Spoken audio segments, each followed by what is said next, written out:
What is happening out there, Roto Scouts basketball fans? How you guys doing out there? Welcome to a Tuesday show. Love it when little things change that like you're really used to clicking on to like start a process and like you weren't expecting it to look different. That's what happened when I clicked the go live button there. Just offered me a slightly different menu. Had to make sure we were all set, but I think we're all set. Hopefully the microphone is going through the right mic. Let me actually make sure of that. We discovered that again the other day. How you guys doing? Everything good? Yeah, it looks like we're sounding good. Cujo's here. Hope your day's going well. Hope the week is starting out well. We're here on a Tuesday. We had an afternoon slate yesterday. We were projected for everything on top of everything. Covered it all morning long and into the afternoon and through all the changes for yesterday's slate. I only played a few lineups. Wasn't a great day for me. Wasn't a great day overall. But hopefully you guys enjoyed your presumably day off, I would think, for MLK Day, and for also the inauguration was going on, was a obviously big deal. So a lot going on yesterday, but we had afternoon basketball, no show. We also missed Friday. Friday was just an unscheduled absence by me. Just lost my grip on the wheel as far as the time of the day went, and projections just got away from me in the afternoon. I just needed more time on top of it, honestly. So didn't get to do a show on Friday. So it's been a minute since I saw you guys. I think the last time we talked, I was proclaiming Jalen with a Y Williams the top value play of the year so far, and he went out and put up, 12 fantasy points or something like that. Played the right amount of minutes that night. Fell short on minutes that night. Played the right amount of minutes over the weekend. But, yeah, that was a disappointment. What else did we have? It was disappointing Andre Drummond over the weekend in his return. What was that, Saturday, I want to say? I think it was Saturday. Nailed his. He played 26 minutes like on the nose. And he put up like a dozen fantasy points. Like the nut-low performance from Andre Drummond. Was annoyed about that one. It's weird. So true. Like the saying from Rounders. Where he says, very few poker players will be able to tell you about all their winning hands, but they can recount blah, blah, blah, blah, all the terrible beats they've taken in their life. I'm sitting here talking about the plays that didn't work out over the last few days. But we've obviously had a bunch of good winners over the last few as well. Saw some good screenshots coming through. We also had a weekend of playoff football. It's kind of a good one. Overall, I thought it wasn't bad. We had monster performances DFS-wise. Fun time. We got some interesting championship games coming up. We'll be covering those at Roto Scouts. Under $1 a day gives you access to every NBA main slate, every NHL main slate between here and there, as well as the entire weekend of football. It's like $6.90, I think, on a weekly plan. Under $7 gets you from here through next weekend's football slate, through the championship games, and then on to the Super Bowl, and then on to baseball after that. Cannot wait for baseball. Dodgers signing the entire world. Anybody needs money, just go throw for the Dodgers. Maybe they'll give you a deferred contract. They don't care. It's the future. It's the future's problem. They don't care. Feel like they're going to inspire some change in the next collective bargaining agreement. Anyway, we've got a 5-gamer to talk about. We don't start till 7:30, so we're technically we're like right on the same schedule we normally are relative to the start of the slate. But coming up on 5 o'clock, we haven't had any news recently. We do have a few key things to watch, so we'll go through those. And let me start with the Vegas board. Knicks and the Nets in Brooklyn. Battle of the Boroughs. Knicks favored by 12 on the road. Should be a cakewalk. 219-point total there. Both Josh Hart and Karl Anthony Towns are probable for that one. Knicks are on a back-to-back, so we didn't know what that was going to look like, but they're both listed as probable. Fully expect them to play. Regular, straightforward story for the Knicks. The starters, any mix of those guys are going to look pretty decent. Not crazy high priorities. We'll see how they came out in the sim. And then on the Brooklyn side, some mix and match pieces. We've got D'Lo's probable. And then the usual group of players. Ben Simmons is out. And then the usual group of guys who have been out are out. And then I thought Cam Johnson was on here, but I guess he's not. Is Cam just not on the injury report today? Am I misremembering that? I'll read through all the injuries as usual, but yeah, I guess he's just off the injury report.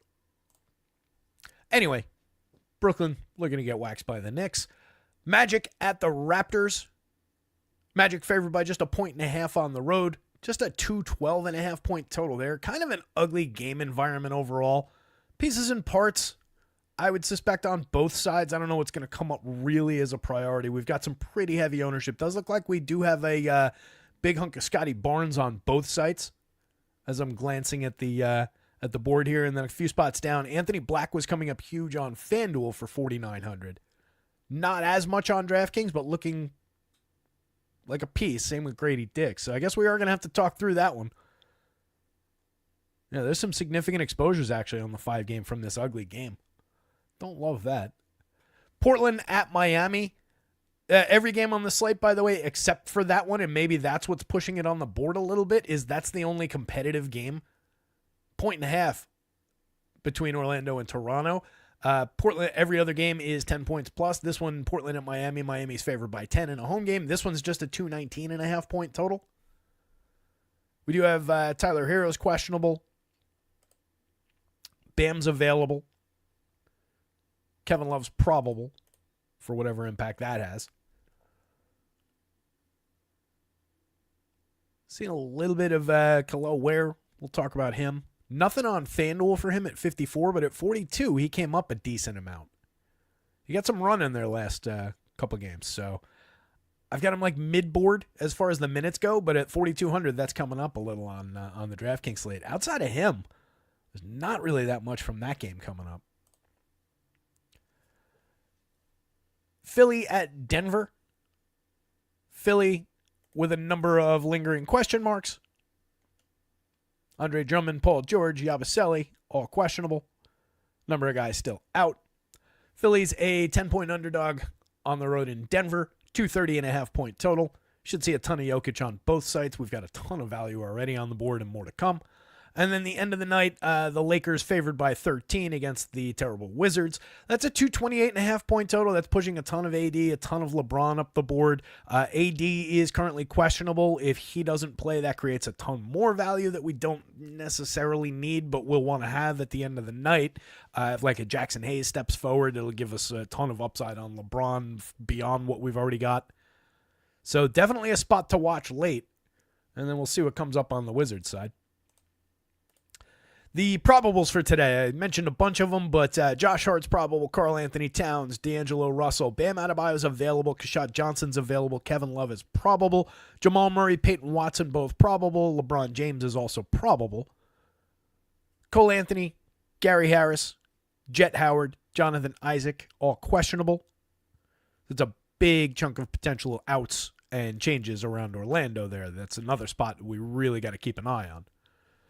Chris Boucher is questionable. Chris Murray, Anthony Simons, Robert Williams III, Tyler Hero, Andre Drummond, Paul George, Gershon Yabusele, and Anthony Davis all questionable.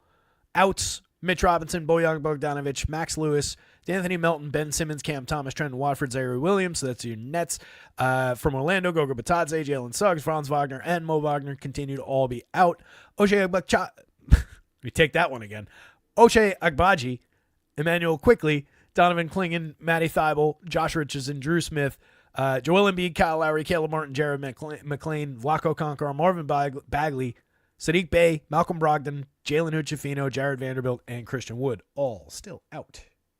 Let's see what other news came up. Anthony Davis now probable. That's a plus. Let me just add that to the site real quick.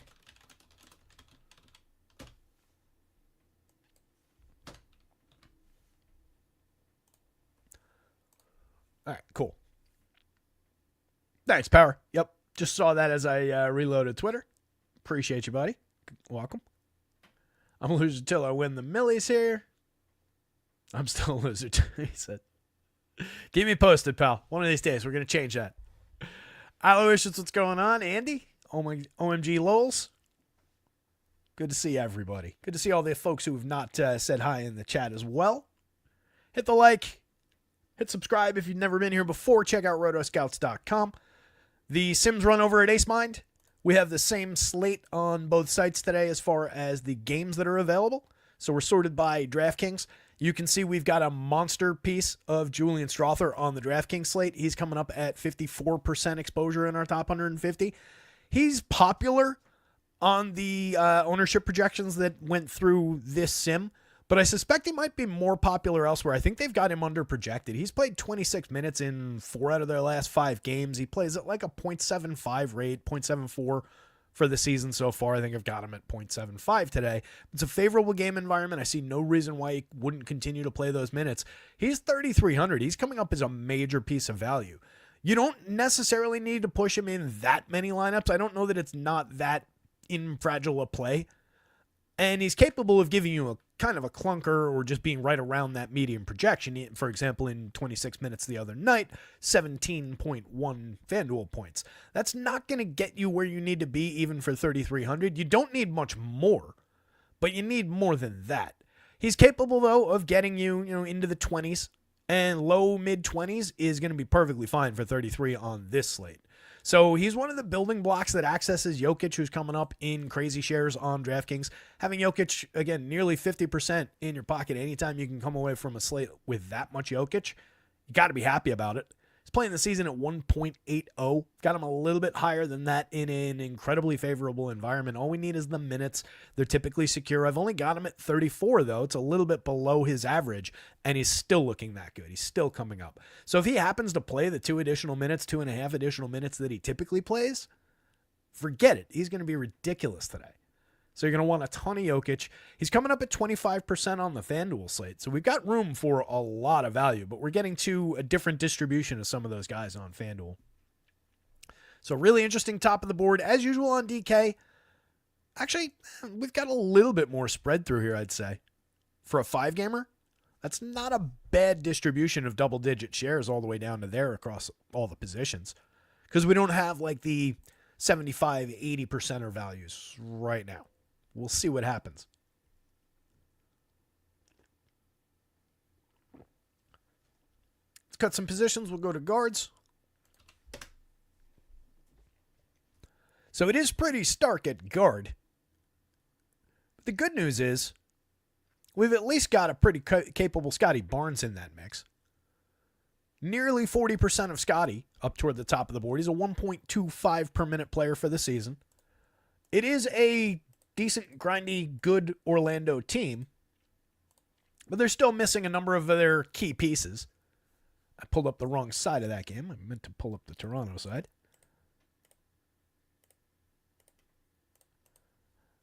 Toronto does lose a little bit possession-wise in this game. Again, it is a very low total, but it's the only game that's slated to be competitive Vegas-wise. I've got Scotty right on the mark for today. He's 1.25 per minute player. I've got him at 1.24. Got him playing typical minutes, right at his average. So I do think there's upside even beyond, technically what we're projected at here. Scotty does have his days, but we're just looking at a needs to be who he is kind of a day against a decent enough defense at a low total. I think Scotty can step through. 26%, we're above the field on the FanDuel slate. 38%, we're significantly above the DraftKings field. Let's see where they're at. Yeah, it's a big chunk higher than the DraftKings field.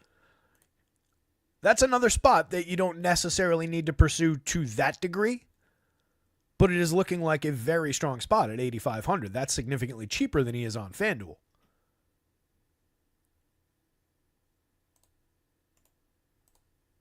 On that FanDuel slate,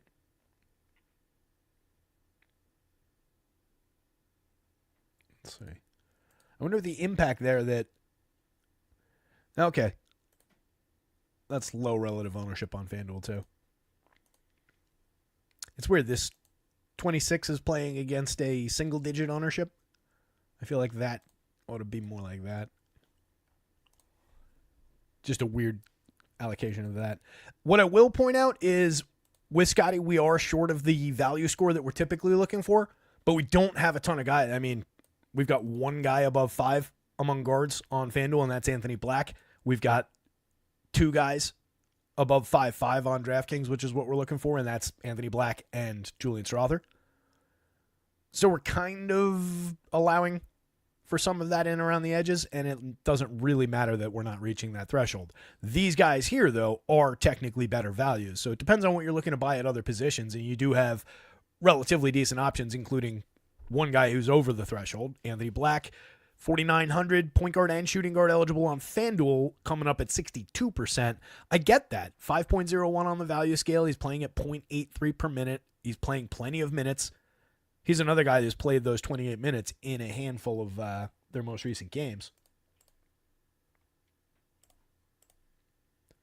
Just with the continued absence of a number of his teammates, he's seeing opportunity. 28, 29, 30, 37 the last 4 games.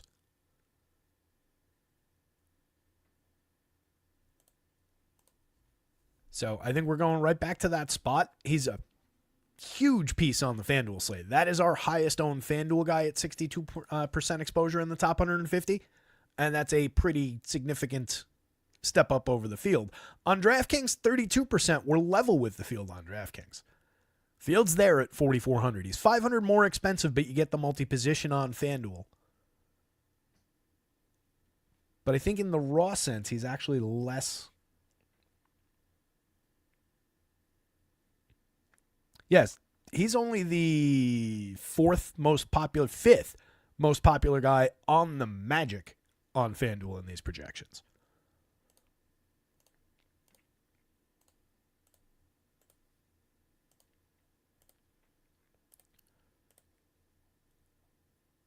And you can see how much we got to everybody. We did on DraftKings as well, but much more so on the FanDuel slate. But he's the one we got at the big uptick over the field.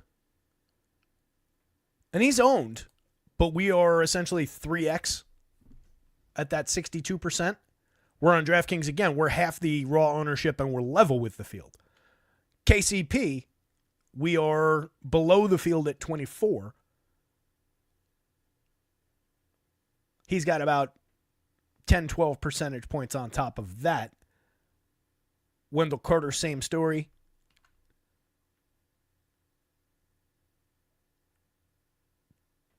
De Silva, this one must have come down.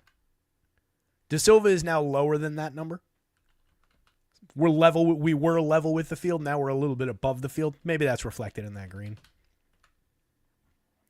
Boncaro is on like triple that. So, I mean, there's a lot of weight going through Orlando on both sites, but most specifically on FanDuel, where several guys are projected above 30. And we're really getting there with Cole Anthony, which makes sense in the ongoing role that he's got. He's just a good per minute guy at 1.04. And then a ton of Anthony Black, who, again, last year it would have been a lot less trustworthy. Right now we're playing at 0.83.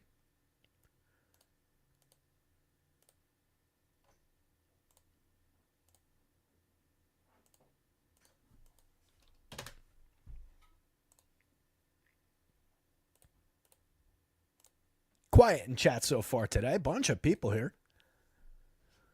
One more time, I won't harangue everybody, but if you're walking in the door, hit the little thumbsy upsy down there. Subscribe to the channel. Check out rotoscouts.com. That's where the projections live. NBA, NFL, NHL, all for under $1 a day so far. Yeah, that's Tango mentions a bunch of these guys again for Orlando still questionable. Cole Anthony, Gary Harris, Chad Howard, and Jonathan Isaac all currently questionable. So, yeah, there's going to be definitely a crunch of minutes there if, assuming several of those guys don't play. Right now, I was giving Queen a decent chunk of minutes already. I have him at 24, which is a little ahead of where the place that gives him the ownership already had him. I have...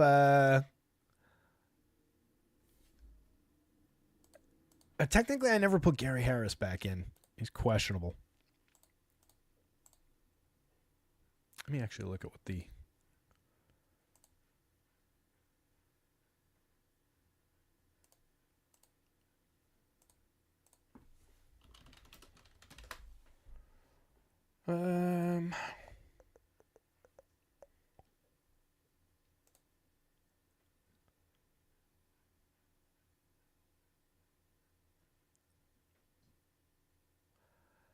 Yeah, keep an eye on that spot. There's plenty of room. I just now realized that I forgot to put Gary Harris back in after I listed the injuries. So I probably owe him like an 8-minute projection, which would probably bring Queen down by a couple of minutes from where I've got him right now. And the minute I actually go in and change that, Gary Harris will get ruled out. So don't worry about it. But yeah, Queen's another guy who's been seeing plenty of run. 24, 22, 28 over the last 3. And we've got him at 24, 31 in the fourth one before that. So there's plenty of minutes already there. And depending on who's in, who's out, there's going to be plenty more upside. So that's one you can just kind of watch the trajectory. Right now, not getting him on FanDuel because he's 4,500. That's only a 4.06 value score. There's 24. On DraftKings, we got him a little bit, 2% at 3,700 at both guard spots. But that would go up, at least on DK. It would go up competitively. Let's see.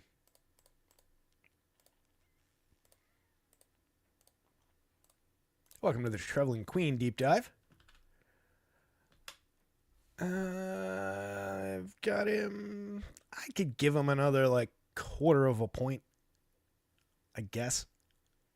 Doesn't really reflect the game environment, but it also doesn't really matter.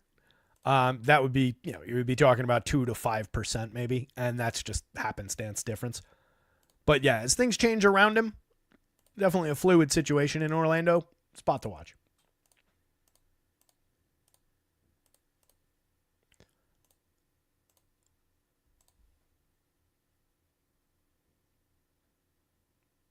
Is Gary already out? I had him listed as questionable. Now you got me. I just punched these up before. But yeah, he's questionable. Same injury. He's been out 8 or 9 games. I think it's 9. But yeah, technically questionable. Yes. Kello Ware definitely does look good on DraftKings. I don't think he looked good on FanDuel. I'm pretty sure he didn't come up. But if we're assuming those minutes are going to be there, then yeah, he does look good on DraftKings, Mike. Oh, Squeaky Diesel had asked that question above. Yeah, on FanDuel, I can pull him back up.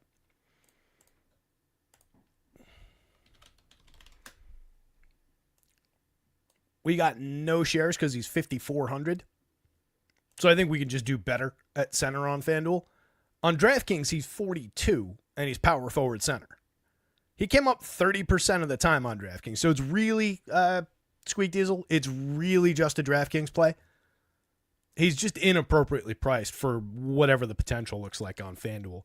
I mean, if he goes out there and plays 34 minutes again, then maybe, yeah, but I don't think we can project him for that. I think if people are projecting him for that, they're just kind of throwing shit at the wall. Unless we had actual, specific news. He did get that. I might kick it up a little bit if we get news ahead of time, which we should. So maybe it goes up to like 28 minutes and he becomes a little bit more viable on FanDuel, but I just think at that 54, it's at best not nearly the play it is on DraftKings.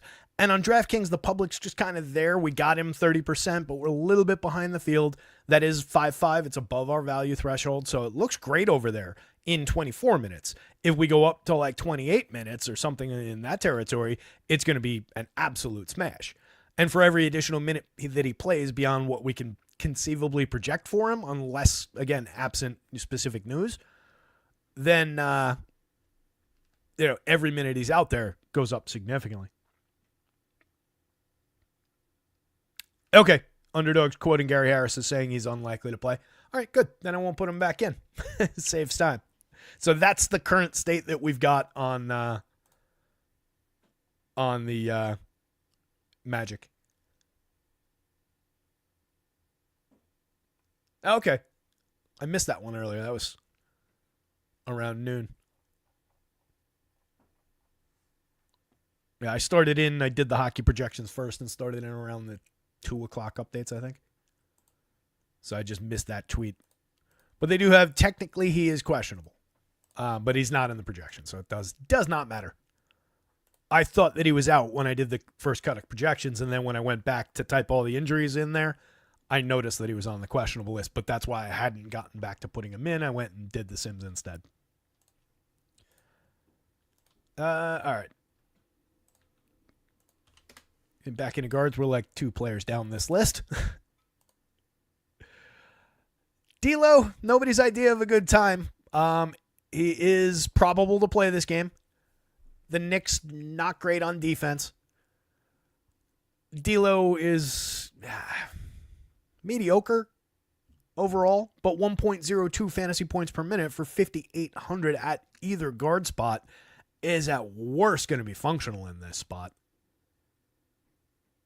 He's coming in with 29.2% assist rate, kind of empty rebounding, shooting just 33.8% from 3 is problematic, especially for a guy who's taking 5.7 threes a game. But the Knicks do allow a fair number of 3-point attempts. So I could see the good game floating there for D'Lo. I've only got him at 28 minutes. You could also see him playing a little bit more than that, but has not been. So right now, 35% on DraftKings, 0 on FanDuel for 7,400. It's just a wildly different play. These slates are priced totally differently. That's a huge site-to-site difference. So you can just kind of cross off D'Lo on the FanDuel slate and play him fairly significantly on DraftKings. As usual, I'd kind of like to have a position on that, though. I think I could take that down a notch, be in the 28 to 30% range, give the field back a little bit, and be kind of okay with it because we've got these other, just pure values at guard at either one of the guard spots that he can fill. They're a little bit cheaper and with other rotational options for each of those spots. He's still, at 58, kind of an awkward price fit. Same with $6,400 Russ. They both look good, but they're both probably boxing somebody else out at either a different position or just the ability to afford somebody, one big upgrade. So as I'm looking for guys that might, pivot around some of the ownership, it would probably be on Russ, where we're level with the field at 26, and probably on D'Lo, where we're level with the field at 35. And maybe I'm getting a little bit more of the $4,400 Anthony Black, the $4,200 Grady Dick play, the $4,000 KCP play, where we're getting 24%. Probably wouldn't push this one up. For one, pretty bad per minute guy at 0.63. For another, we've already got an established negative position on him. So fine with that one. So maybe it's just on these 2 value guys and then whatever else goes into Julian Strother shares and see what that looks like. But I think those are 2 reasonable spots where you can take that position down somewhat and still have a big share. 20% of Russ would be fine by me. 1 in 5 lineups. I'm good with that. Honestly, if I could get D'Lo down to like 25 and have a pretty strong position against, I'd be okay with that. You'd be giving up a decent value number, though. Probably don't get that aggressive about it. 28. I know that I'm quibbling over a couple percentage points, but trying to set the market. Russ on FanDuel, 32%. We're above the field over there. He's just a 4.65 value score.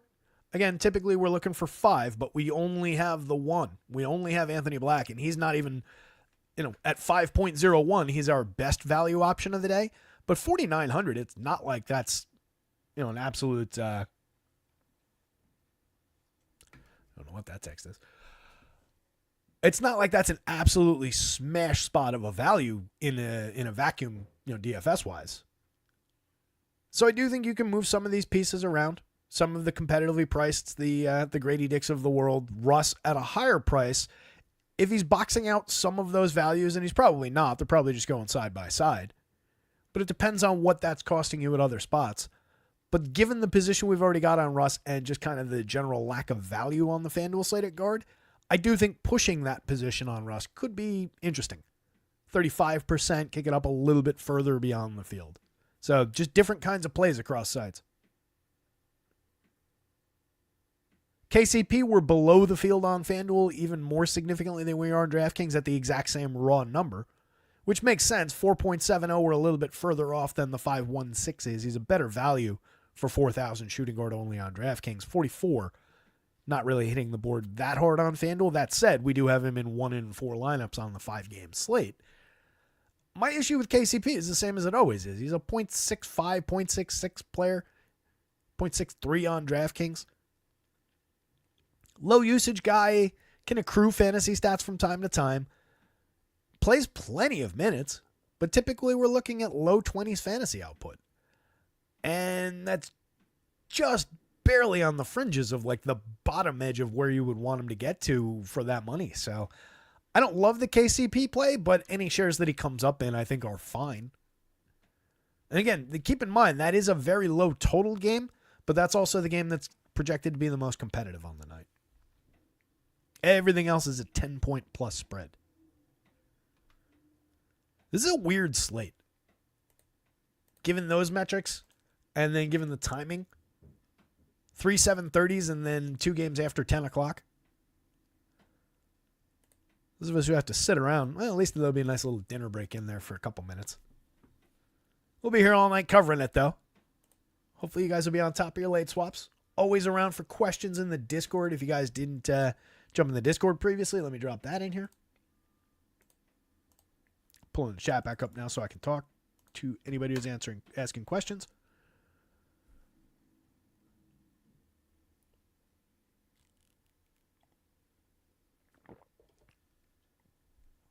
Yeah, Tango, I just don't think the where price is correct. It's not even because Carter's only a little bit more expensive. I mean, that is part of the calculus there, obviously, right? But his just raw score for what the potential looks like outside of the outlier performance that we got the last time, and maybe that continues. He's been good when he's gotten minutes, and if he's going to continue to get minutes like he did the other day, then we've got a different story. But we don't know that for sure, so I can't just come out and drop him into the board at like 33 minutes unless we had that specific chunk of news or we see it or a little bit more. But the DraftKings price is cheap enough that it just doesn't matter. The 24 works. So good to go there. And if he goes up to, again, I'm willing to give him like 28, but that would be the upper extreme of where I would want to actually project. Corey Kispert just looking like a mix and match piece on FanDuel, but coming up a lot more on DraftKings, 21%. We're below the field there, but at 3,800, that's a mix and match kind of a play. I would say he's kind of in the same bucket as KCP, where relatively low per minute, but you can see it. He is a full tenth of a fantasy point per minute better than KCP for 200 less, technically. So as a rotation between those two, maybe I grab a little more KCP, or a little bit more Kispert, a little bit more CK and not KCP. It's not mandatory. You can just easily be below the field on both. But if I am looking for places to spread some of the shares I was talking about there, I might jump over the KCP spot and play some of a more flexible and cheaper Corey Kispert, again, for a better rate. Fewer minutes, but a better rate. 35 minutes out of Paul George, assuming he plays, looks okay. 23% on FanDuel. We're at only a 4.69 value score, but we've got money to spend. So I feel like the 85 is just working. It's probably falling into the small forward shares. Most of this, 26% at forwards for Scotty. Curious now.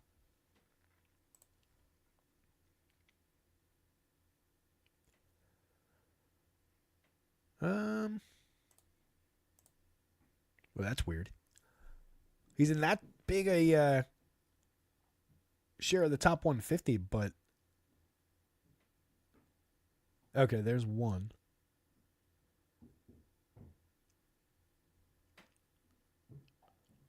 Huh. He's only in like 2 or 3 of the top 20. A weird little result.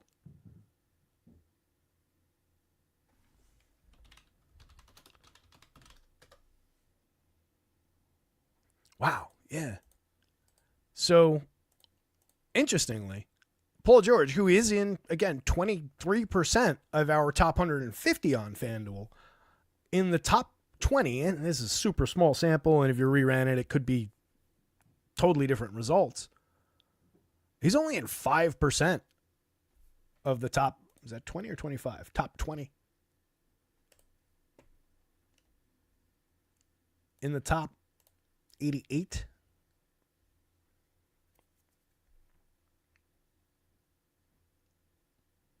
He's only in 22% of the top 88.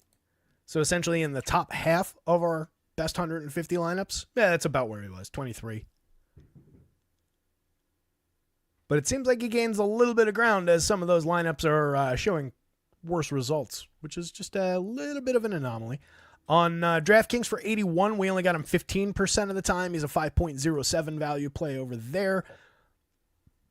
Solid rotational piece, I guess, from like the middle of the middle range. Christian Brown, 16% FanDuel, 15% DraftKings. 51, I don't love the price for a .80 per minute guy. Under 15% usage. The minutes are secure. I don't mind that. I just think 45 on DraftKings a lot more of a functional price. I'm surprised he came up as much as he did on FanDuel. Again, that's got to be something of an impact just how he falls positionally. But I think this is one where if you reran it, you could see him as low as probably 10, 12, and as high as probably like 20, just for the way that these values are going to bounce around. When everybody's coming up below the 5 value score at a lot of very similar numbers, there's going to be kind of a wash there on some of those guys. It's a little bit more of a range on DraftKings. Right? There's a little bit more strength to it on DK, so I don't think it's that impactful. Max Christie is a piece on both sites, more so on FanDuel. One of the few guys pushing a little bit of value, 4.93 value score. He's playing 30-plus minutes. Well, last time out, we only got 24. Or no, yeah, 23.4. Double check that.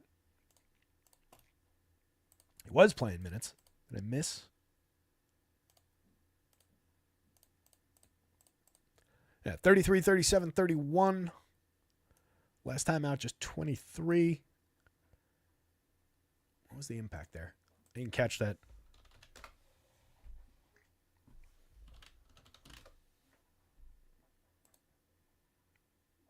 He got beat pretty bad by the Clips. Did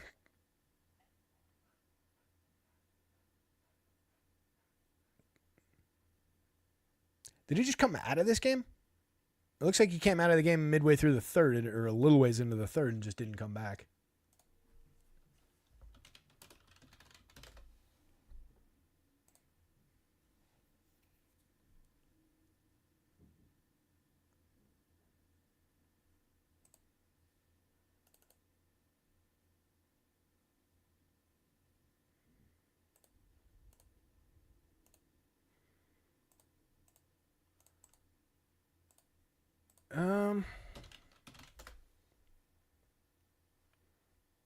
Yeah, I'm not sure what's up with that, checking out that game. Did anybody see that game? I don't have a, that was 19th, that was what, Saturday? I don't remember what the hell happened there. Well, regardless, he didn't play the end of the game on Saturday, but lately we've been getting minutes. I've got him projected back to his full minutes. I'll keep an eye on it just in case. But 36% on FanDuel. We are below the field there. He's a low-end per minute guy. He's in that KCP group, 0.68 per minute on 14% usage for this season, 0.66 last year on similar, 0.67 per minute on DraftKings where we got him just 12%, and a hard undercut to the field at 4,300. He's a very movable part from a very high-end Lakers squad today. You could also conceivably see him play a few additional minutes, assuming everything's okay. So I'd rather have most of the other Lakers most of the time, but he's definitely a piece. I just hate when these low-end fantasy point per minute guys are kind of the key building blocks, and that's definitely the kind of slate we're dealing with here. Dunk Robinson, mix and match piece, 0.84 per minute on DraftKings. He's a better DraftKings player than he is a FanDuel player, 0.79 on the FanDuel slate. But on a 5-gamer, he can get involved. 25-minute projection for 43, 41 on DraftKings. He's a playable piece. He does have the positional flex, shooting guard and small forward on FanDuel. Again, that's probably what's pushing him into some shares. Because there's not a crazy good value difference between the two sites. He's off by about the same amount from our value threshold on both. So that multi-position is probably helping him out quite a bit on FanDuel.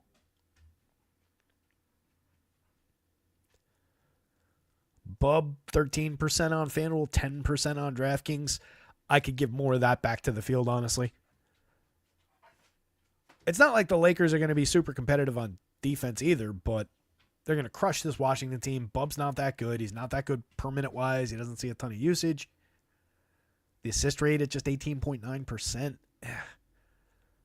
There's a lot not to like. I'd be totally happy, honestly, if I reran this and he came up in the low single digits, or honestly not at all. Murray mix and match play, 2%, 9%. Hard undercut to the field on both. Mikal Bridges, any shares that you get, again, of any of the starting five from the Knicks are fine, but nobody's going to look crazy good as long as everybody's healthy. Everybody's just going to look like, good spot for them against Brooklyn, but overall are who they are situation for their good offense. Hero, assuming he plays, is definitely an interesting piece on FanDuel. 34%. 4.82. That's one of our higher value guys, again, on a board where we are very short on positional value. That's an interesting spot. He's playing at 1.09 per minute. We get him at only 7,900 on a day, again, where, Paul George at 85. I could get away from a few of those shares, spend a little bit less on essentially the same kind of production. 1.08 versus 1.09 for the season. George in a little bit of a different situation with the missing guys.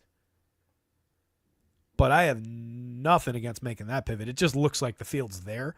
So you're just pivoting into more ownership. But player-wise, production-wise, that's reasonable. Brunson, same deal as far as the starters from the Knicks. Just take what you get. No problem with it. Cole Anthony, again, the second most highly exposed player from the Magic on FanDuel. Significant public ownership. We're level with the field at 42. He's been playing well at 1.04 in this advanced role. He puts up above a point per minute. 29.7 in 28.6 minutes the other day. I've got him right back at that 28-minute mark. Both guard spots on FanDuel. It's going to look good. 6,500 on the DraftKings slate. Doesn't have the same impact.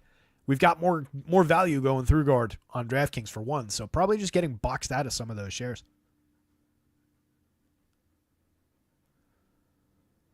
Devian Mitchell, nearly 15%, level with the field on the FanDuel slate for 39, 37 on DraftKings. As another one, I would give those shares to the field. Maybe I would have them around this level, maybe a little bit more, 8%-ish. I don't love that position on another low-end guy. 28 minutes, got him sub 18 fantasy points projected. He's a 0.67 per minute player. Was no better last year at 0.65. Lower usage rate this year by 2 full percentage points in the limited action that he's seen. Put up right on expectation. 29.6 minutes the other day. He put up 15.5 fantasy points. That's what you get from Devian Mitchell. Not my favorite option of the day. Queen, again, and most of the other guys from Orlando, just watch what happens with the news. I'll pull you guys back up in chat in just a second. I clicked away to pull up Popcorn Machine.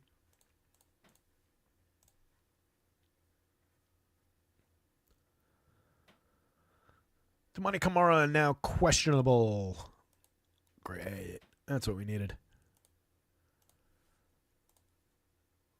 All right, go lay down. Let me just add that to the site real quick.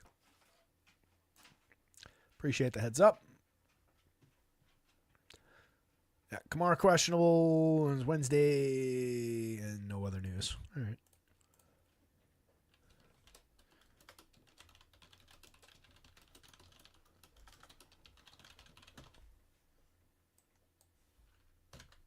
$5:30 already. Jeez. Been meandering. Let's get over to the forwards.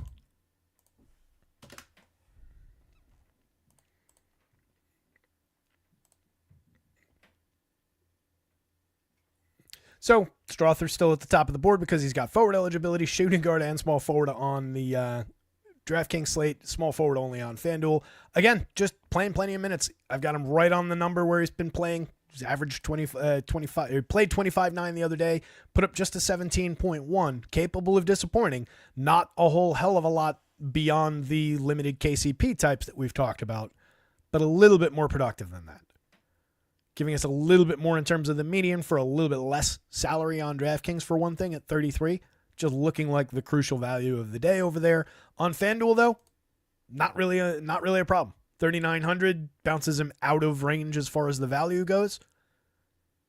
He is close to the value score, but you can see how that lands at this small forward position. This is really interesting at small forward. I kind of want to, I'm going to pull that up because I keep coming back to that idea of what the specific small forward impact is on FanDuel.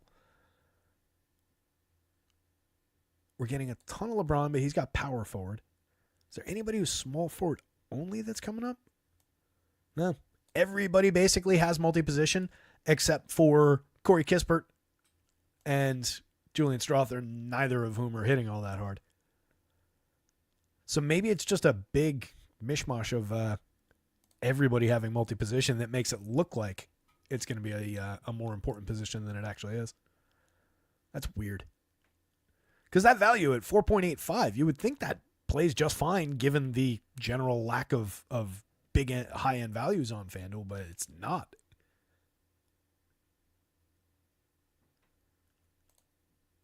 Interesting.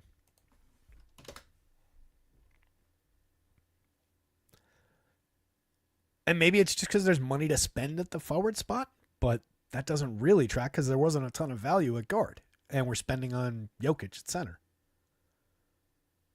It's a weird result. I think it's just the multi-position wreaking havoc. There's too much multi-position going on FanDuel right now. Anyway, Scotty Barnes, we talked about him already because he's got point guard and small forward on DraftKings, but he's, again, a critical piece on the DraftKings slate. Nearly 40%. One of our better overall value scores, but not totally mathing out as, standout among a lot of these guys. So there's a big ceiling on this, but there are, as we talked about before, some mix and match pieces where you could draw that back down toward the field. We are way out ahead of the field on that Scotty play. 26% on FanDuel. On LeBron and AD will be spectacular against this Washington team for whatever minutes they play. Again, I did trim a minute away from him. He averages 35. I've got him at 34. Put up 54.5 in 35 the other day. He's playing at 1.33 on FanDuel, 1.39 on DraftKings. And we'll see more upside than that if AD doesn't go. But he doesn't need that to find value. They're just getting a lot of game environment value here. And they're just both still good. LeBron is still good. He's one of the better fantasy point per minute players in the entire league. This entire operation that we got going on here. Everybody loves Paolo Banchero. Paolo's playing at 1.38. LeBron's playing at 1.39. It's 100th of a point per minute. Does it even out over the course of the season? Sure. But everybody likes to think that the old man's just shot. And he's not. Looks great today. 36% on DraftKings. We're a little below the field on the DK slate. I'd rather have the FanDuel position. We're above 5 value score for one thing. 56%. I'll take every share I can carry on FanDuel. On DraftKings, if I'm looking to push that upward, where do we have to get to level off? It might be a big endeavor to get him back to the field. Let's see.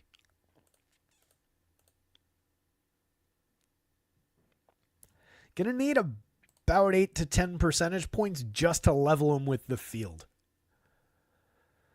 So I think just in the spirit of wanting to have a position, I think I'm good there. We do have still a very solid investment in LeBron at 36%. I'd love to have more. If AD doesn't go, I think you do absolutely push that spot, and you'll see his projection go up, and he'll just naturally land in more. But given how much work we'd have to do and how much we'd have to sacrifice at other spots, I think you take him where we're getting him there. Galel Ware, again, FanDuel at 54, just not making sense. DraftKings at 42, power forward eligible, coming up 30% of the time, below the field, but a 5.5 plus value score. Absolutely very, very playable at worst on DraftKings. Even if you get the low end, the 24 minutes, still playable. So that's the good news. On FanDuel, they've got him priced like he's playing 34 minutes. Or 30 minutes, let's say. On DraftKings, they just didn't. And DraftKings, they've just got him priced for Not necessarily like direct backup minutes, but low 20s minutes around what the projection is. So easy to reach. Cool name, too. He's like Superman's cousin. Cujo's here. Mamba's here. Mama says, only thing that really matters today, top AD or Jokic. You do have to, AD's probable. You do have to get that. We did come up with, looks like more Jokic on DK, 45% of Yo. But we did get 30%. We're below the field on AD. The big question is, do we have them together? Probably not. I don't think you have that kind of value, but maybe, actually, you do on DraftKings. You don't have that kind of value on FanDuel, but assuming Time Lord's active, I think you maybe do on DraftKings, especially if you're willing to like mesh those two spots and like two of these guys or one of those guys and that, you might be able to get there in like a, in a reasonably viable build.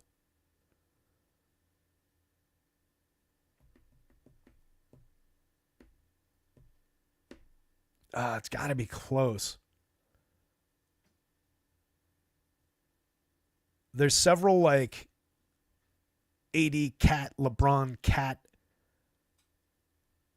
Jokic, and a bunch of like mid-price guys. I feel like you probably could do it, but it's probably not going to, it wouldn't probably math out top end to have both guys. But Jokic does look like he's slightly outmaneuvering AD. Both in kind of pushover spots. Both took a very minor haircut in minutes. AD, I gave the same trim. Usually I have just him and LeBron both at 35 because that's what they play. But I cut a minute away from him. And I did the same with Jokic. I cut him down to 34. Usually he averages like 36 and change. But I feel like this is going to be a little bit more of a gentle night for both of those, with both of those teams favored by more than 10.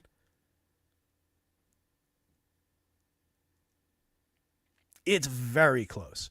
If the salary makes a difference to the lineup that you're building, depending on what you're looking to do, depending on how many lineups you're building, there's nothing wrong with going from one to the other. AD, you can see it in the value score at 10.3 is giving you a 5.34 value. We're looking for 5.5, but 5.34 is higher than 5.25. We've just got money to spend. So Jokic came up. But if you're looking to get to a better, forward, guard, whatever, to pair with them, you could absolutely go AD. So I won't call it a tie on you. I do slightly prefer Jokic, as do the numbers. But if you're with AD, there's nothing wrong with that. It is a easy spot for them.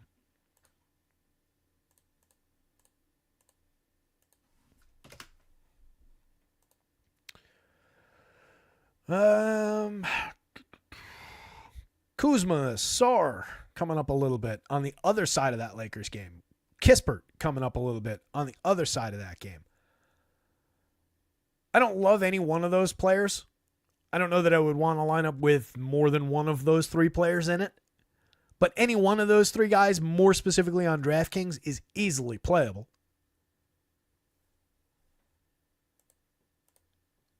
While we're expecting Washington to get beat, that game does have the second highest total on the board at 228.5.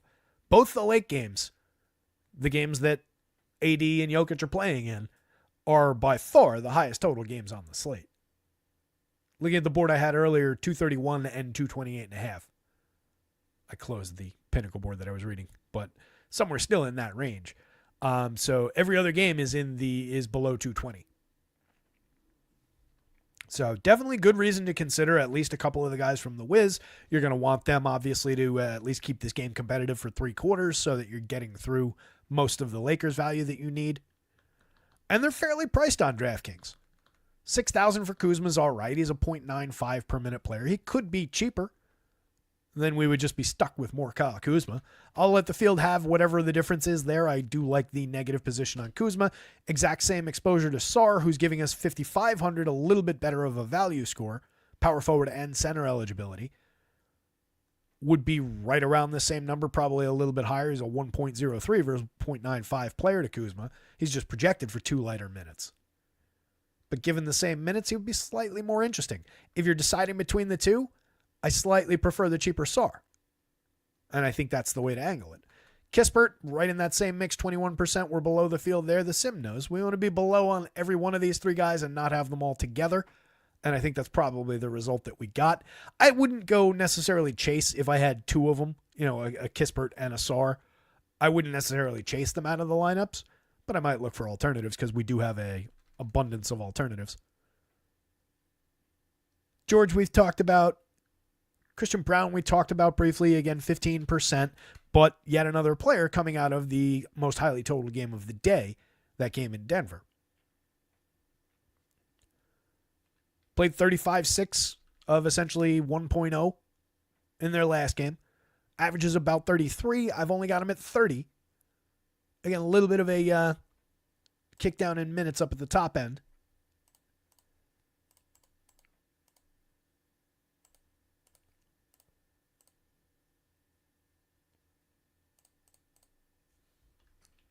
$33, $36, $27, $35, $29, $24. Oh, sorry. I read one of those was an average. $36, $27, $35, $29, $24, the last five. So the minutes can bounce around a little bit. Part of that is, dependent on who's available. I feel like 30 is typically a safe space to land in, but you can go 32. You could probably also get away with like 28. 0.80 per minute on 15% usage. Again, not the most appealing guy to get to overall in a vacuum of who he is. But on this slate, at those prices in that game, that's a functional play. Level with the field on both sides in the mid-teens.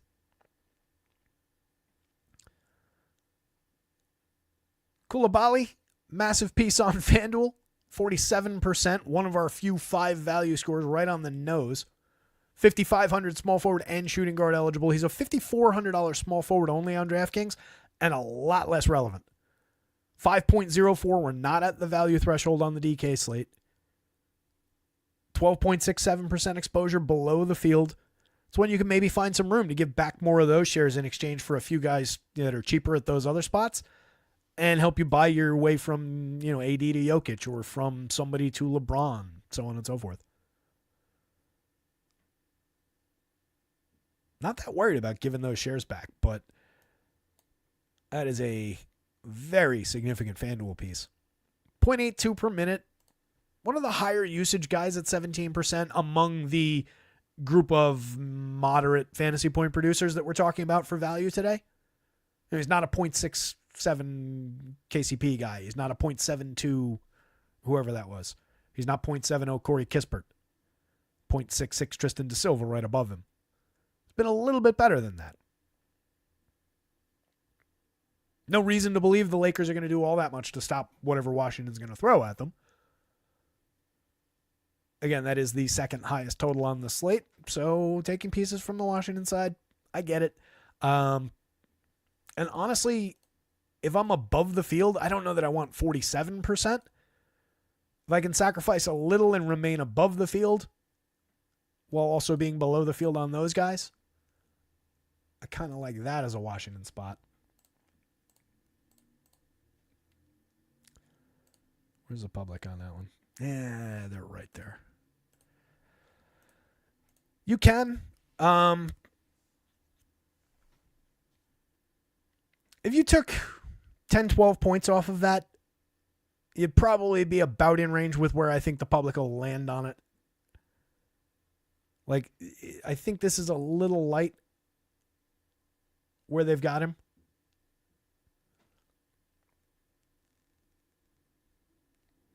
But you could probably come down on that a little if you want to. But it is, again, we always want to have a position, and there's not that much room. You're just kind of leveling it. But it's not a terrible, terrible kind of a guy to level with the field. Because the reason I'm saying that is because he's right at the value threshold. The 55 is a just total exact mid-board type price. So he's neither super appealing nor something that you want to get away from. So if you did come up at 32, 35 and more with the field, it's all right. It's just I don't know where those shares necessarily go.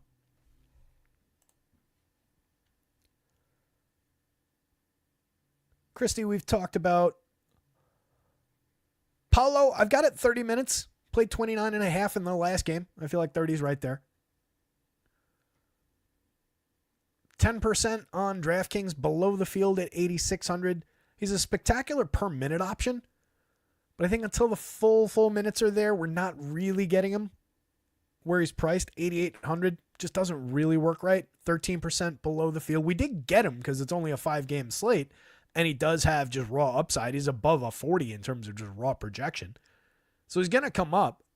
But I don't think he looks crucial, and I do think it makes sense to undercut where the field seems to be at on him. Again, one of the few competitive games or the only competitive game on the slate, but the lowest total by a mile. Yeah, Vaselli, if he goes on FanDuel, again, everybody again from Philly is questionable. So just keep an eye on that spot. 28% above the field on FanDuel. Below the field, 8% on DraftKings, I think is fine. Keyshawn George, another guy coming up a little bit from the Washington side of things. But again, a 25-minute guy at 0.74 on a slate where we've got so many guys in that price range, 43, 37 across sites. I just don't think he's a strong option. There are better versions of that on this slate. 10% below the field on DraftKings, perfectly fine. He's a rotational piece, as you're considering what to do with some of these $3,800 Kisperts from the same team. If you rotate some of those down into shares of him, then it's fine. But it's not a crucial spot on Keyshawn George. There he is. Bridges we've touched on. RJ, mix and match at 4%, 5% across sites. We know he can pop for decent games, but that's not really a spot that's pushing a lot of these guys to great projections. It's just the guys that are a little bit cheap for their who they are kind of roles are coming up a little bit out of that one. Josh Hart, 12%. Oops, nope, 8%. I missed. Nikola Jovic was 12%, and I'm fine with being half that and further below the field. 4.51 value score. He's a 25-minute player at 5,200. He is a 0.92 per minute guy this year. But the minutes for that Miami team can be all over the place. I don't love getting to those mid-type guys like Jovic, so I'm all right being more in this kind of a territory.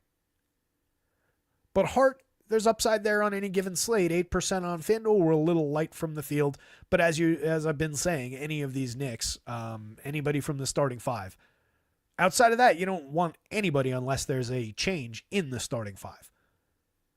But when everybody's whole, it's just anybody from the starting five is going to look fine. We'll see where Cat came up. It did look like he was coming up a decent amount on FanDuel. A couple mix and match shares on your way down the board of Aaron Gordon, Bruce Brown, Jimmy, but I don't think anybody really wants any of those. If you get them, once, that's fine. Cam Johnson coming up a little bit on FanDuel, not at all on DraftKings. Noah Clowney coming up kind of a lot on FanDuel, not at all on DraftKings. Differently priced, 48 versus 53 for Clowney, 62 versus 73 for Cam Johnson.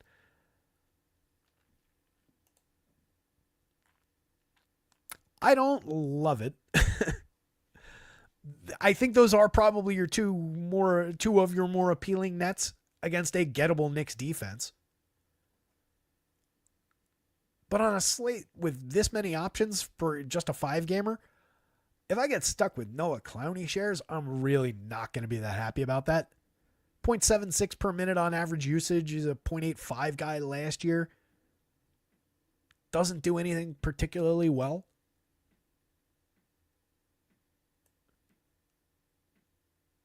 Right? I mean, he takes threes. He doesn't necessarily make them under 36%. Doesn't fill the stat sheet. 8.4% rebounding rate, 6.4% assist. It's pretty weak. I'm kind of happy to draw this down.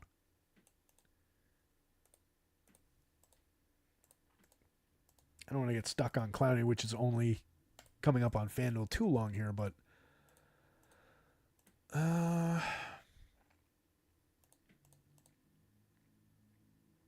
he's picking up a little edge from the model, actually.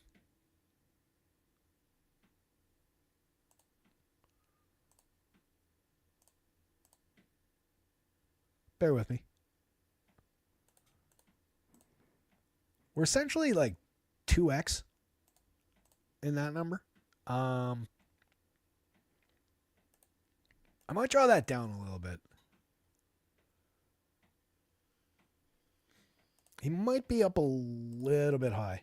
What do their minutes look like that's creating that ownership? Let's see.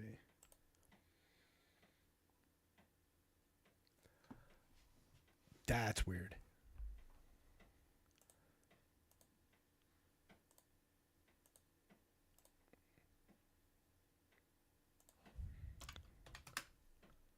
It's going to be like...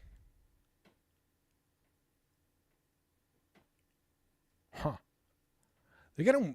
It's weird. They've got him a minute more than me, but kind of way under projected, where I might be a little high. It seems like they're way low. But I'm going to draw them down slightly, I think.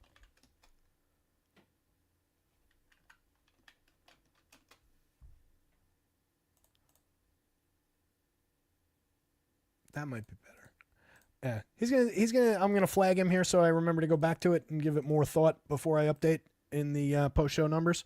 But I feel like Klein is gonna come down a little. It doesn't matter at all to you if you play on DraftKings. You probably see a little bit less of him. But I do think it'll put him probably level with wherever the field's at, half this or so, 12 to 15%, somewhere in that territory. I just don't think he's a standout option. I really don't expect all that much. It's not a terrible spot on the Brooklyn side. Again, the Knicks are not good defensively this year. But they are good rebounders, and he's not a good rebounder, so I don't really like the Clowney spot there. Cam I'm fine with. Cam can go off on an oddball scoring night. We've seen him do that a couple times. He's shooting 42.6% from three. That's significant. He takes 7.6 per game. And again, the Knicks can give it up a little bit from three. So that maybe is where I would invest in Nets if I'm playing it down at this level on FanDuel. And again, neither guy coming up on DK. Apologies for that little detour, gang. Hit the like button. Hit the subscribe if you haven't had a chance to do that yet.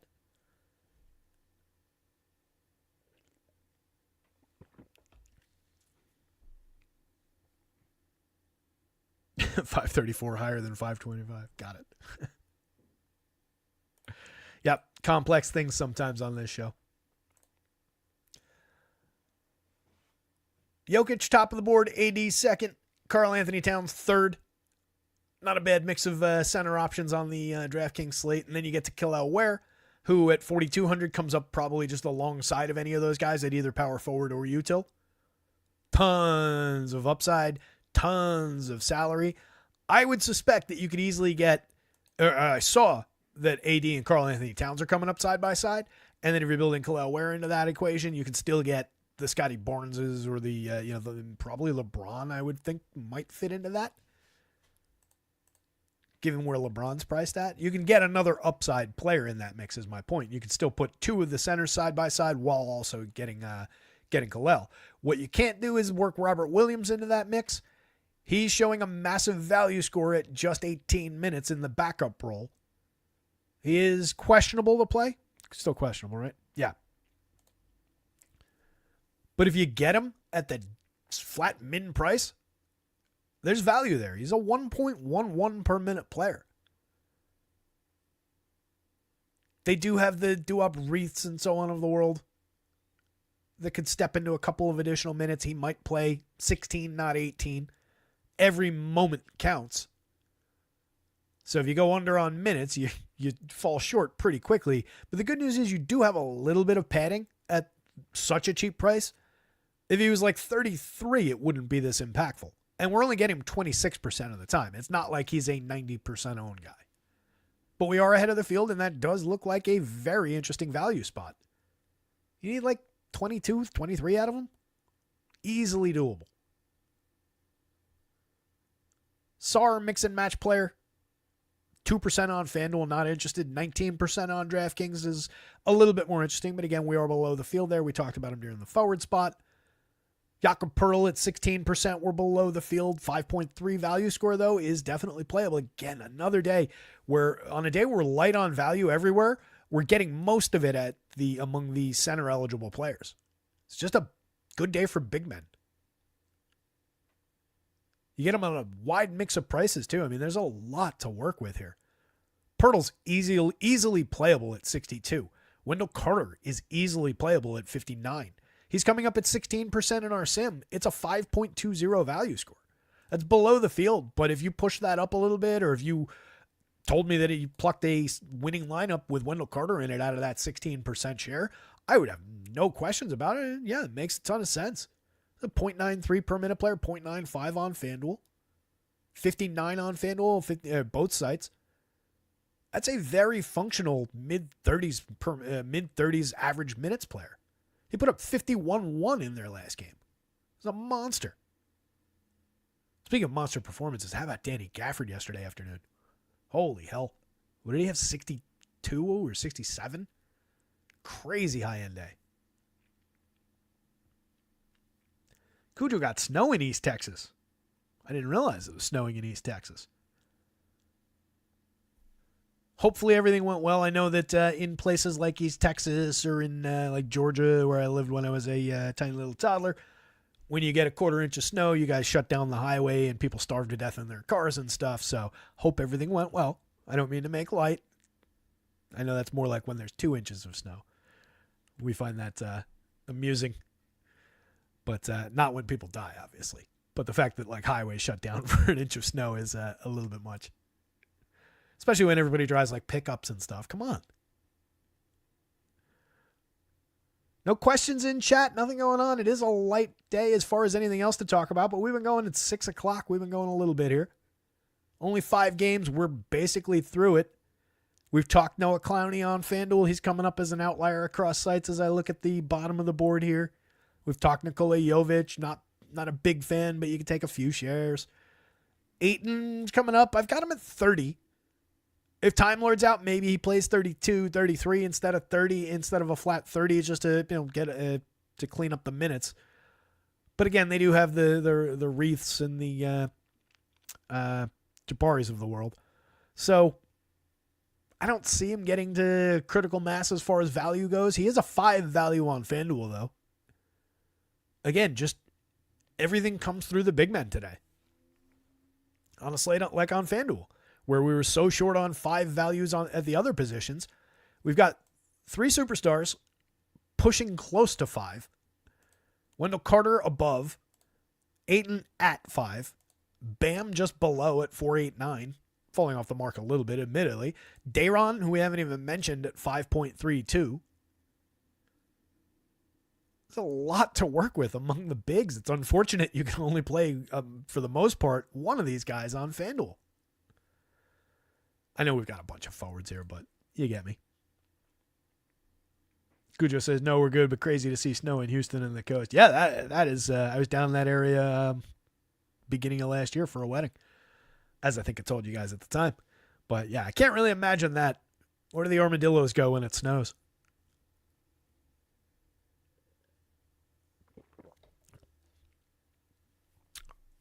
I do remember you've mentioned that you've been on Gafford Mamba, yeah. I wouldn't have conjured like, who likes Gafford Mamba does. But now that you mention it, that sounds super familiar, so I'm with you. Boucher is out. What other news are we getting? This is either going to be a good reason for me to stop the show.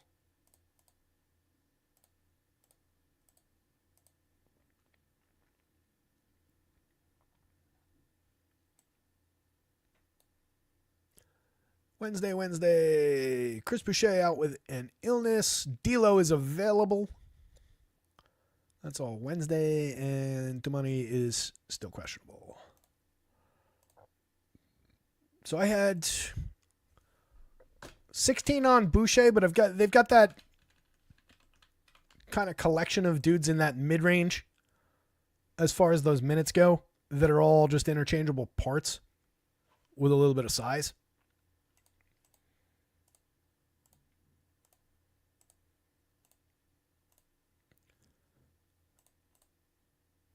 Um, 16, that just probably becomes... I think it just probably redistributes through the Olynyks and the Mogbos and so on of the world. And then maybe a couple just kick up minutes like Pearl from 30 to 31 or 32 just to distribute them out.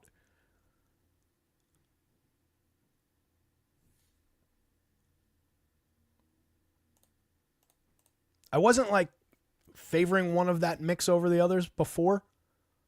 But with every increasing minute, a dead min price Mobo would be a little bit more potentially interesting.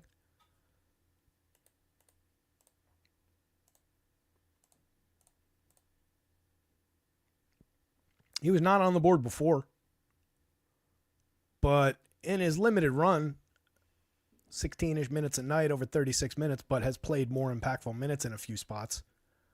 Has also been relegated to the G League recently. But 0.89 on DraftKings, 0.92 on FanDuel. You do have Kelly O there, though.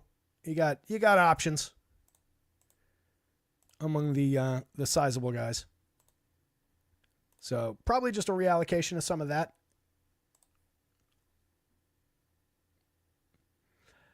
Is it, Mom? Yeah. See, that's what I was wondering. It was more on FanDuel as I was talking about it, but small forward was the one that kind of stood out to me as like looking off or looking like a hodgepodge today. But I was more focused on FanDuel when I said it. But if you want just pure small forwards, these are all your small forward eligible guys. So you do have Strother, you do have Barnes that were that's part of the offset difference because Strother is not really coming up at all on FanDuel, which again, like I talked about when we were looking at that is a little bit of an odd result given the general lack of 5+ value scores. He's technically third on this entire list on the FanDuel slate. So that's just a weird result that he only came up that much. But I think it's a product of maybe having more money to spend and not necessarily needing the super cheap price on FanDuel, where he's cheaper on DraftKings, and there are other guys that are all also cheaper, like Kispert and the other $3,000 upper $3,000 guys that we've talked about. So I think DraftKings gets to more of an extreme Starsy Scrubsy point where those cheap guys in the threes are more crucial to the DraftKings slate than they are to the FanDuel slate. And that's creating some of our bounce between shares and distributions at these positions. But to go back to your question, so Strother for value, Scotty Barnes has small forward eligibility, but you might be playing him already in that lineup at guard. I don't love the Paul George option at 81, but he's reasonable, 5.07 value. MPJ and Kispert are just kind of like a mid-board guy and a value guy, so that's not necessarily your answer. But yeah, look how just kind of stuck this position is if you're not going to those top couple guys. RJ could succeed, Josh Hart could succeed, but now we're talking about guys who came up at 5% are not showing even 5 value scores when we're looking for 5.5. It's just really, really thin.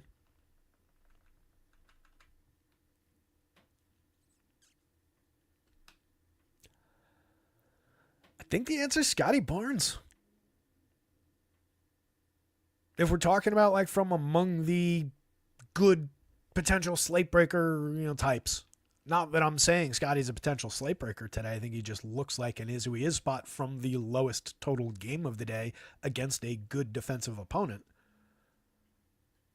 But if we're restricted to small forwards and we're kind of not talking about it for the value guys, because that's a different kind of a play, and I don't think that's what you were asking about, I think it's Scotty.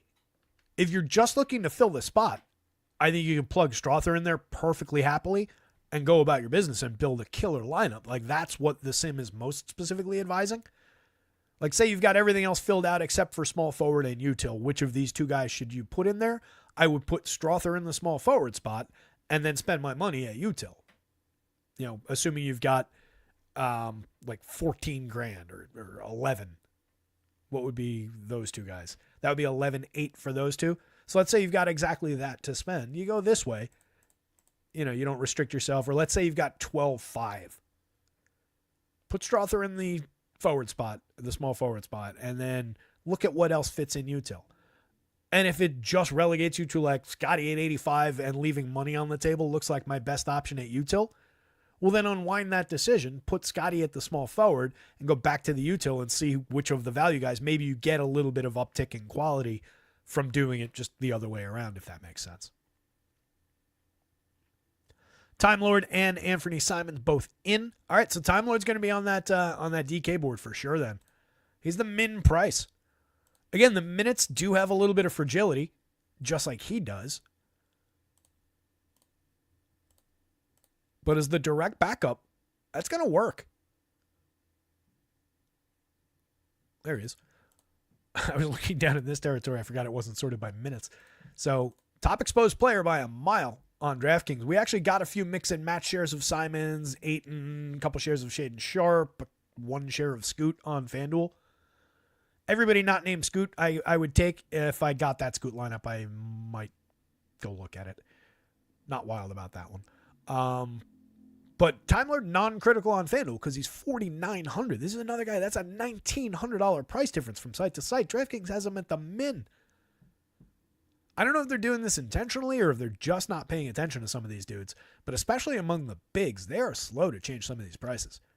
That's why you're getting that Khalil Ware play today. But min price, all we need is 18 minutes. You know, it puts them below an 18-point projection, but above a 5.5 value score by a mile. We're above the field. We're getting them 1 and 4-ish.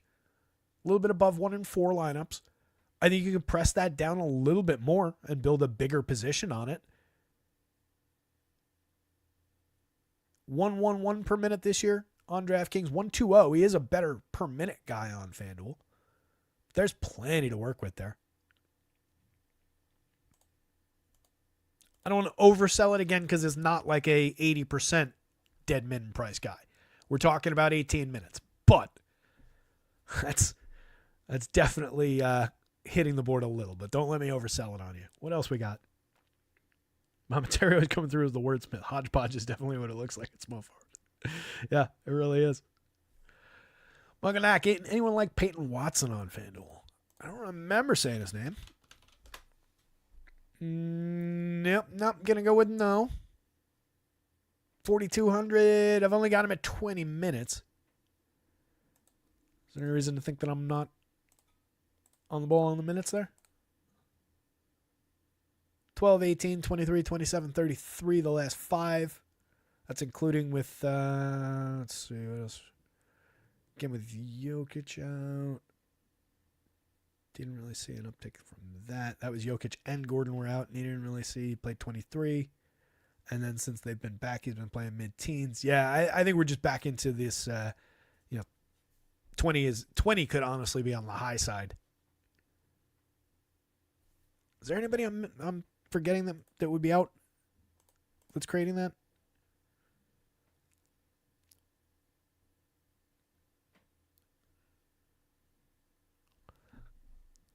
Yeah, I don't think that one's there.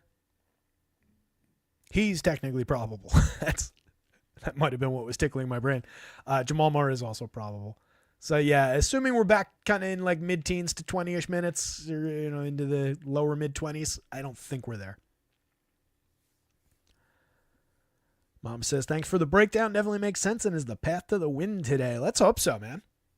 With that in mind, let's get around to punching out. 6:11, we've got a 7:30 start, so we've got plenty of time, but I owe everybody an update out there, so let me get on giving the projections a little bit of a kick, and we'll explore some of these lineup combinations. Any more questions, anything like that comes up, jump into Discord. I put a link in the chat earlier if you weren't there. Hop in Discord, ask any questions. News will be going through the Discord as usual. Any changes, discussion, etc., I'll drop in there. NHL projections or live NFL projections for the weekend I'll probably have up early in the week. There's only a couple games, so that'll be easy to knock out. Under $1 a day to get access to all 3 sports right now. Baseball right around the corner. I keep threatening to develop up some season-long content. I think I might do it as far as baseball goes. Some draft values, some these are guys I got my eye on, pre-draft kind of columns maybe. 4 low values and 4 pay-ups. Too crazy. I would just say keep an eye on how, if you have the ability to put that one side by side and get a feel for where it projects out to, then and as long as those are coming up fairly equivalently, then you're probably fine. It depends on the extremes of what you're talking about there. If you're putting 4 of the $3,000 guys, presumably we're talking DK here. 1 We'll just do it among the top owned. 1, 2, 3, 4. Forgo the 42, and I'll take the 3,000 for a little bit of additional savings. That's a 14.9 spend across those 4 guys. And then 1, 2, 3. That's 45.2. So you just don't have the room, I don't think. All right, I've got room for... No, I don't. That's 51. Did the math wrong.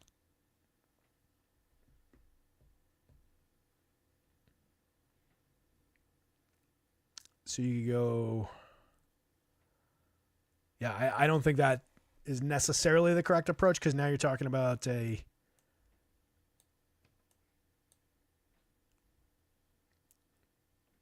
where were we? Right here. That's a 7-man base with 242 point projection.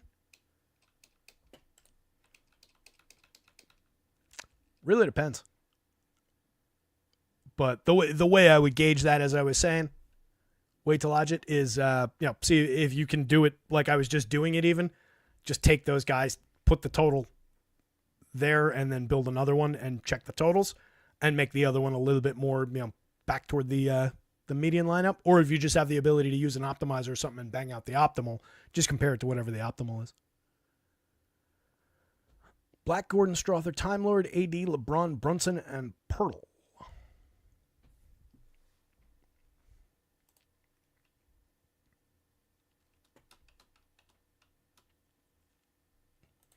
I mean, I don't know that. I don't think that's like a terrible lineup.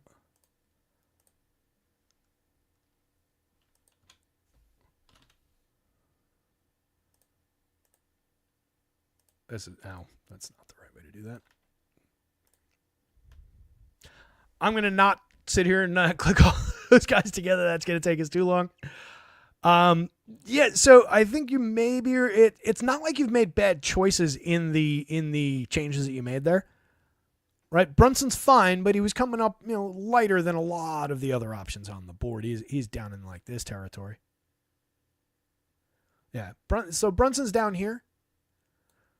Right? And he's fine. Again, but it's not an exceptional situation for him or necessarily for any of the Knicks.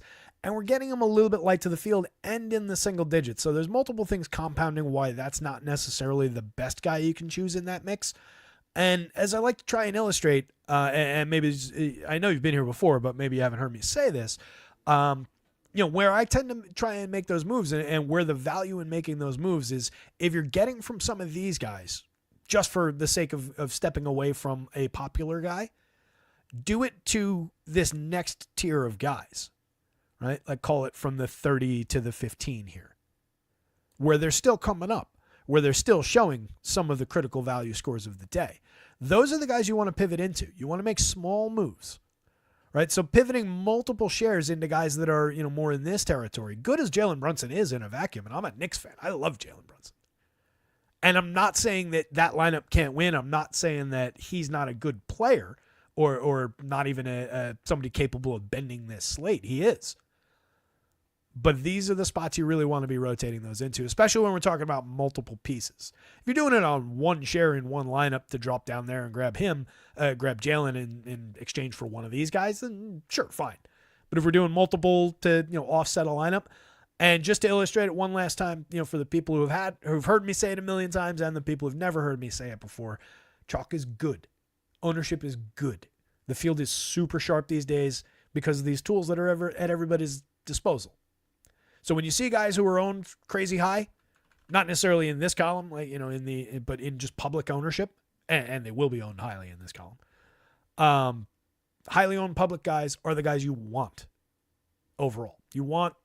If you're building a 9-man lineup, you want 6 or 7 of those guys. And 3 or 4 of them are going to fail every single time. But the days where that doesn't happen to happen and you get the other 2 guys right are the days that you win $100,000. So you do want to ride with the chalk on a lot of cases. And when you're getting away from them, again, it's about making small moves into these other moderately chalky guys. And then this is just our guide rail for where we want to ride that curve. Hopefully all that makes sense. I know it's a bunch of nonsense and jargon and whatnot, but hopefully it makes sense. 6:18. Let me punch out of here. Hello, I get it. Says wait till Elijah. Yeah. Again, it's not a bad lineup that you've built. I would, if I saw that lineup in a mix of 10, 15 lineups, I don't think I'd go change it unless it stood out in the total column. Oh, that's 15 points off the others. And even at 15, you're not unplayable. So I'm looking forward to MLB too, buddy. Really am. Been wheeling and dealing in the Dynasty League like I've been talking about a little bit. Right around the corner. We are... keep dropping it into the baseball channel. Haven't updated today. We are, as of today, 20 days from pitchers and catchers reporting. It's going to be here before we know it. With that in mind, you guys, good luck out there tonight. Somebody go win something. We'll see you tomorrow.